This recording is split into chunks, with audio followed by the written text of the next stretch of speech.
Seja bem-vindo ao Momentos Psi.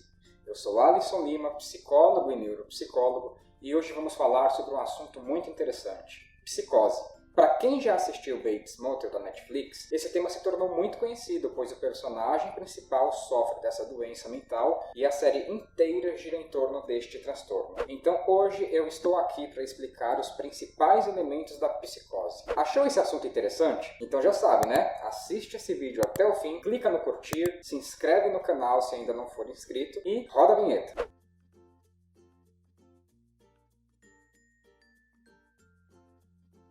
Quando falamos de psicose, usamos 4 termos muito comuns, que são delírio, alucinações, desorganização do pensamento e sintomas negativos. Os delírios são crenças fixas que não podem ser mudadas mesmo quando não fazem o menor sentido. E o conteúdo do delírio pode estar relacionado a uma variedade de temas, como por exemplo os delírios persecutórios, a famosa mania de perseguição, que são crenças de que o indivíduo irá ser prejudicado, assediado e assim por diante, por outra pessoa, organização ou grupo. Esse tipo de delírio costuma ser bem comum. Provavelmente você já conheceu alguém com essas características. Mas também existem os delírios de referência, que são crenças de que alguns gestos, comentários, estímulos ambientais e assim por diante são direcionados à própria pessoa. Estes também são bem comuns. Já os delírios de grandeza estão relacionados a quando uma pessoa crê que tem habilidades excepcionais, riqueza ou fama. Gente, o próximo delírio que eu vou falar, talvez muitos se reconheçam, mas calma lá. São os delírios erotomaníacos, quando o indivíduo crê falsamente que outra pessoa está apaixonada por ele. Fala sério, é impressionante como existem transtornos nesse mundo, não é?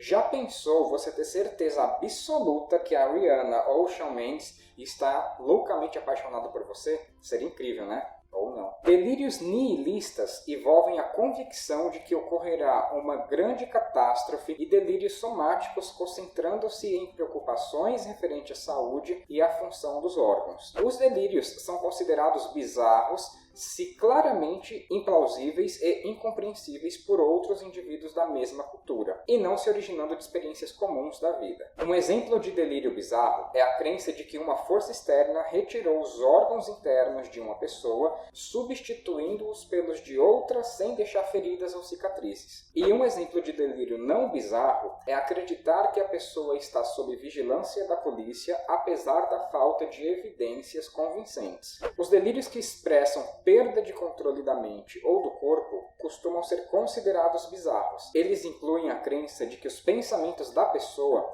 foram removidos por alguma força externa, retirada de pensamento, de que pensamentos estranhos foram colocados na mente, inserção de pensamento, ou de que o corpo ou as ações do indivíduo estão sendo manipulados por uma força externa, delírios de controle. Todos esses delírios parecem estranhos, não é? Mas você iria acreditar se eu falasse que na verdade são bem comuns? Distinguir um delírio de uma ideia firmemente defendida é algumas vezes difícil e depende em partes do grau de convicção com que a crença é defendida, apesar de evidências contraditórias claras ou razoáveis acerca da sua veracidade. Por outro lado, as alucinações são experiências semelhantes à percepção que ocorrem sem um estímulo externo. São vívidas e claras, com toda a força e o impacto das percepções normais, não estando sob controle voluntário. Podem ocorrer em qualquer modalidade sensorial, embora as alucinações auditivas sejam as mais comuns na esquizofrenia e em transtornos relacionados.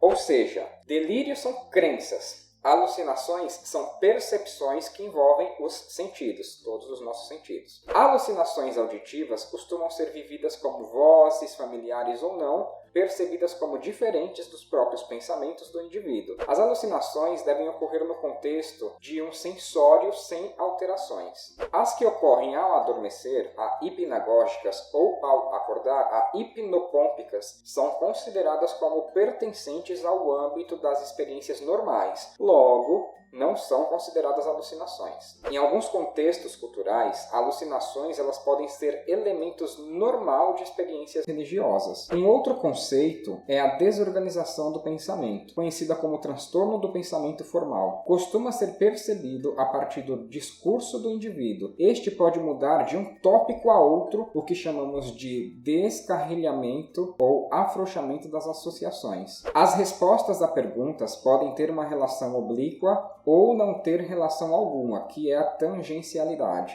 Raras vezes, o discurso pode estar tão gravemente desorganizado que é quase incompreensível. Esse é o mercado, esse é o que tem que ser mercado, que é o desenvolvimento da glândula pineal, da célula epífise, que está no íntimo do mesencéfalo, na base do cérebro. Meu nome é Antônio Carlos Ferreira. Uma vez que o discurso levemente desorganizado é comum e inespecífico, o sintoma deve ser suficientemente grave a ponto de prejudicar de forma substancial a comunicação efetiva. O comportamento motor grosseiramente desorganizado ou anormal pode se manifestar de várias formas, desde o comportamento tolo e pueril até a agitação imprevisível. Os problemas podem ser observados em qualquer forma de comportamento dirigido a um objeto, levando a dificuldades na realização das atividades cotidianas. Comportamento catatônico é uma redução acentuada na reatividade ao ambiente. Varia da resistência a instruções, negativismo, passando por manutenção de postura rígida, inapropriada ou bizarra, até a falta total de respostas verbais e motoras, que é o mutismo e o estupor. Pode ainda incluir atividade motora sem propósito e excessiva sem causa óbvia, que é a excitação catatônica. Outras características incluem movimentos estereotipados repetidos, olhar fixo, caretas, mutismo e eco na fala. Ainda que a catatonia seja historicamente associada à esquizofrenia, os sintomas catatônicos são inespecíficos, podendo ocorrer em outros transtornos mentais e em outras condições médicas. Um belo exemplo de catatonia é aquele piripaque que o Chaves costumava ter quando se sentia assustado ou pressionado. Sintomas negativos respondem por uma porção substancial da morbidade associada à esquizofrenia, embora sejam menos proeminentes em outros transtornos psicóticos. Dois sintomas negativos são especialmente proeminentes na esquizofrenia: a expressão emocional diminuída e a avolia. A expressão emocional diminuída inclui reduções na expressão de emoções pelo rosto, no contato visual, na entonação da fala, a prosódia, e nos movimentos das mãos, da cabeça e da face, os quais normalmente conferem ênfase emocional ao discurso. A avolia é uma redução em atividades motivadas, auto-iniciadas e com uma finalidade. A pessoa pode ficar sentada por períodos longos e mostrar pouco interesse em participar de atividades profissionais ou sociais. Pronto! Agora você já conhece cientificamente os termos mais comuns dos transtornos psicóticos. Esse foi o nosso vídeo sobre os principais conceitos utilizados na psicose. Se você achou interessante, então deixa o seu like. E se você gosta de aprender sobre esses assuntos de psicologia, se inscreve no meu canal, porque tem muita coisa interessante pela frente. Já ouviu falar sobre fobia social? Eu sugiro que você assista esse vídeo aqui para aprender tudo sobre esse transtorno de ansiedade. Nos vemos no próximo vídeo e até a próxima.